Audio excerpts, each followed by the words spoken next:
আলাইকুম ওয়া রাহমাতুল্লাহি ওয়া বারাকাতুহু। সম্মানিত শ্রদ্ধেয়, আজকে আপনাদের সম্মুখে একটি গুরুত্বপূর্ণ বিষয় নিয়ে এসেছি।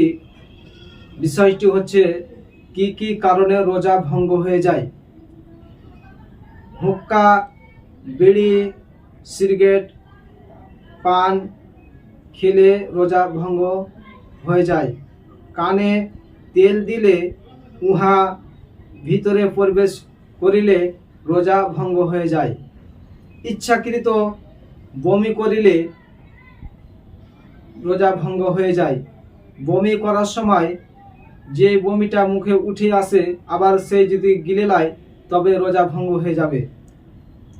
কুল্লি করার সময় পানি যদি হুলকমে প্রবেশ করে তাহলে রোজা ভঙ্গ হয়ে যাবে। তাছাড়া আমি রোজা আছি জানিয়া বুঝিয়া খাওয়া দাওয়া করিলে রোজা ভঙ্গ হয়ে যায়।